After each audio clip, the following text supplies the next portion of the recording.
Hello everyone, मैं मिथुन सिंह स्वागत करता हूं आप सभी का। आशा करता हूं आप सभी बहुत अच्छे होंगे। बात करेंगे सिद्धू कानू मुर्मू यूजी सेमेस्टर 4 के प्रीवियस ईयर क्वेश्चन पेपर के बारे में। पेपर आपका होगा इन्वायरमेंटल साइंस बीएससी 2 और ग्रुप ए का ये क्वेश्चन पेपर है। ग्रुप सी वाला भी क्वेश्चन पेपर मैंने अपलोड कर दिया है, प्लीज़ जाकर के देख लें। कई सवाल वहीं से रिपीट हो जाएंगे आपके लिए। तो आपका ग्रुप ए हो, बी हो, सी हो, डजेंट मैटर, सबका सिलेबस सेम है। तीनों ग्रुप के क्वेश्चंस को देख के जाइए, बहुत फायदे में आप रहोगे। 2022-26 सेशन का ये क्वेश्चन पेपर है। आपकी परीक्षा 2025 में आखिरी महीने में कंप्लीट हुई थी। हालांकि क्वेश्चन पेपर पे 26 ये लिखते हैं, आई डोंट नो ये क्या लिखते हैं, उससे फ़र्क नहीं पड़ता। 2024 भी ये लिख सकते हैं। मैं आपको बता दूं, पिछले 5 साल के जितने भी क्वेश्चन पेपर हैं सिद्धू कानू मुर्मू के यूजी सेमेस्टर 4 के, वो सारे क्वेश्चन पेपर आपके सब्जेक्ट के अकॉर्डिंग 69 रुपीज़ में अवेलेबल करा दिया जाएगा। दूसरी बात, 199 रुपये में आपको सजेशन प्रोवाइड कर दिया जाएगा। सजेशन यानी कि वेरी वेरी इंपॉर्टेंट क्वेश्चन, ऐसे सवाल जो एग्जामिनेशन में बार बार पूछे जाते हैं, आंसर के साथ आपको प्रोवाइड कर दिया जाएगा। ये हुआ सजेशन का मतलब। इसमें PYQ आपका फ्री ऑफ कॉस्ट बिल्कुल आ जाएगा। और इसके साथ साथ देखिए, सजेशन तैयार कैसे होता है वो समझना बहुत ज़रूरी है।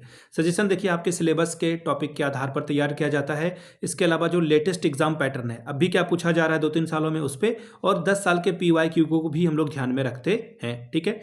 और तीसरी बात जो है, वो सबसे इंपॉर्टेंट वाली बात यह है कि मेरा खुद का एक्सपीरियंस, मैंने BEd MAd कर रखा है और अलग अलग जो सब्जेक्ट्स हैं उसको मैंने 3 सब्जेक्ट से जो है PG भी कर रखा है। तो जिन्हें भी सजेशन चाहिए होगा, यहाँ से मेरी ईमेल आईडी आप देख लें, yourmithunsingh@gmail.com पे आप मुझे मेल कर सकते हैं। इंस्टा पे अगर आप हो, डू फॉलो मी @imithunsingh। बाकी आप मुझे व्हाट्सअप कर सकते हैं 7979054474 पे। तो चलिए सीधे इन्वायरमेंटल स्टडीज़ के पेपर को देखते हैं कि किस तरह का पेपर आपसे जो है एग्जामिनेशन में पूछ लिया गया था। ये रहा आपका पेपर, यहाँ से आप देख पाएंगे। इन्होंने लिखा है 24, लेकिन एग्ज़ाम अनफॉर्चुनेटली नवंबर के समय में एग्ज़ाम हुआ है आपका। सेशन था आपका 22-26 का। BSc 2 environmental studies group A का ये क्वेश्चन पेपर है। 2 घंटे का वक्त, फुल मार्क्स जो है 50 का है। 20 नंबर आप लाते हो तो पेपर को क्वालिफाई कर जाते हो। ग्रुप ए कंपलसरी है, यानी कि ग्रुप ए में जितने भी सवाल हैं, हर हाल में आपको सारे सवाल सॉल्व करने होंगे। ठीक है जी, इतनी बात तो समझ में आपको आ ही गई होगी। अब यहाँ से देखिए, 5 सवाल जो है 1-1 नंबर का आपसे पूछा जाएगा और 50 वर्ड में आपको लिखना है इसका आंसर। ठीक है, ये ध्यान में रखना है। डेफिनेशन भी लिखोगे तो 50 वर्ड में लिखना चाहिए, आपका आंसर होना चाहिए। पहला सवाल देखिए क्या है, व्हाट इज सस्टेनेबल डेवलपमेंट?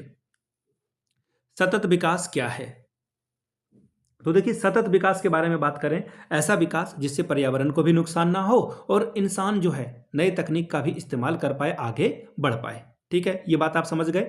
कहने का सिर्फ इतना मकसद है कि जो संसाधन प्राकृतिक रूप में मौजूद है, उसको छेड़छाड़ किए बिना तो डेवलपमेंट नहीं हो सकता, ये सच है। लेकिन छेड़छाड़ आप करें, उसका इस्तेमाल करें, लेकिन उतना ही करें ताकि बैलेंस यानी कि संतुलन बना रहे। इसको ध्यान में रखना है। ठीक है, अगला सवाल देखिए क्या है, भूमंडलीय ताप का क्या तात्पर्य है? What is meant by global warming?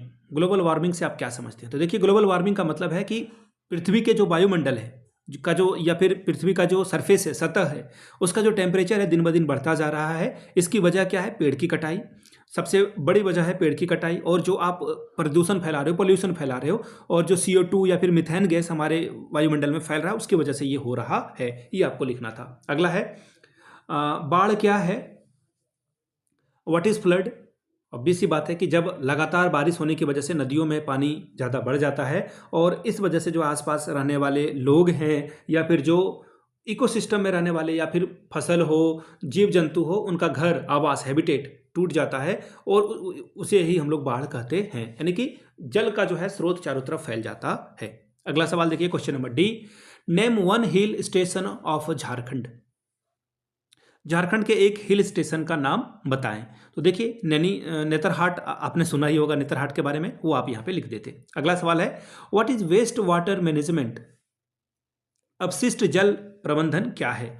सीधी सीधी बात मैं कहूँ कि आपके घर से नाले निकलता होगा, जो कि नाले में जाता होगा। नाला जो है चला जाता है रिवर में।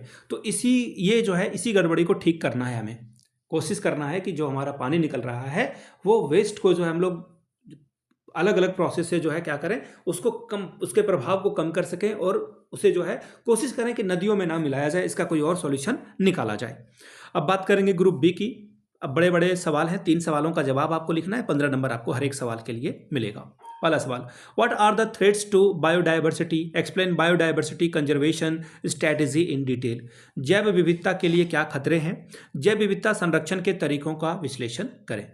अगला है describe environmental pollution with any one example in detail, पर्यावरण प्रदूषण का किसी एक उदाहरण के द्वारा जो है व्याख्या करें। चौथा सवाल, शॉर्ट नोट्स आपको लिखना है फूड चेन पे, खाद्य श्रृंखला, फिर है IUCN, फिर अगला है हाइड्रोस्फीयर यानी कि जलमंडल के ऊपर आपको जो है टिप्पणी करनी है। पांचवा सवाल देखिए क्या बोला गया है, give an account on different types of energy resources in detail, ऊर्जा संसाधनों के जो विभिन्न प्रकार हैं उसका विवरण दे। छठवां सवाल, शॉर्ट नोट्स आपको लिखना है नेशनल पार्क पे यानी कि राष्ट्रीय उद्यान पे। अगला है religious tourist place in Jharkhand, Jharkhand में धार्मिक पर्यटन स्थल पे सवाल लिखिए। तीसरा है वाइल्ड लाइफ प्रोटेक्शन एक्ट 1972 यानी कि वन्य जीव संरक्षण अधिनियम 1972 के बारे में आपको लिखना है। तो ये था आपका पेपर SKMU का। अगर आपको पिछले 5 साल के क्वेश्चन पेपर चाहिए तो ये आपको 69 में, और अगर आपको सजेशन चाहिए तो 199 में आपको प्रोवाइड कर दिया जाएगा। यहाँ से मेरी ईमेल आईडी आप देख लें, yourmithunsingh@gmail.com पे आप मुझे मेल कर सकते हैं। इंस्टा पे अगर आप हो डू फॉलो मी @imithunsingh। बाकी आप मुझे व्हाट्सअप कर सकते हैं 7979054474 पे। वीडियो को आपने यहाँ तक देखा, प्यार दिया, इसके लिए आप सभी का बहुत बहुत शुक्रिया। Have a good day.